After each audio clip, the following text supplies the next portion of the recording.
Aš taip pat jums pamažinsiu mokesčius. Todėl jūs turėtumėte rinktis mane.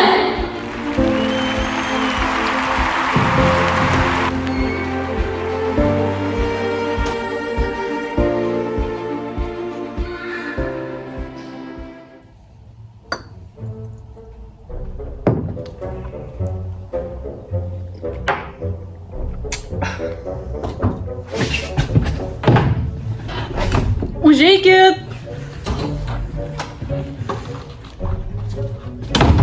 Labą dieną. Sveiki. Sveiki. Jūs tas iš Eugenio kompanijos, taip? Tikrai taip. Ir ačiū, kad jūs radote laiko šitam pokalbiui. Mes turime pasiūlymą, ten padės abiejoms pusėms. Tikėkime, kad mūsų kompanija prisidės prie jūsų sėkmės. Ką turite omenyje? Mes visi žinome, kad reklamos, renginiai ir taip toliau yra brangus. Ir mes visi dar žinome, kad jums reikėtų reklamų ir renginių, kad laimėti. Tai mūsų kompanija jums pasiūlo pasiūlymą. Ten, kur kompanija, jūs ir miestas gaus naudą. Ačiū labai. Ačiū.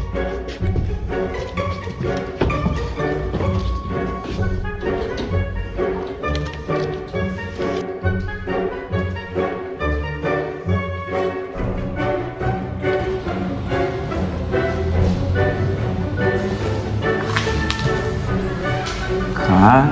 Kaip?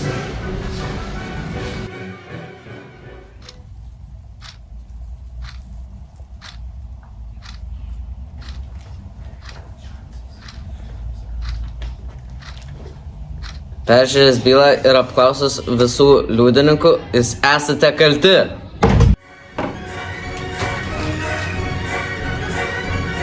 Žodžiu.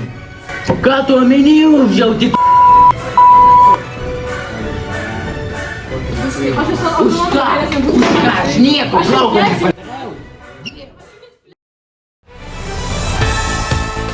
Šiandien teismas paskelbė nuosprendį politikui, kuris buvo pripažintas kaltu už neteisėtą finansinę paramą iš šios bendrovės. Šis pavyzdys rodo, kad valdžia ne privilegija, o atsakomybė.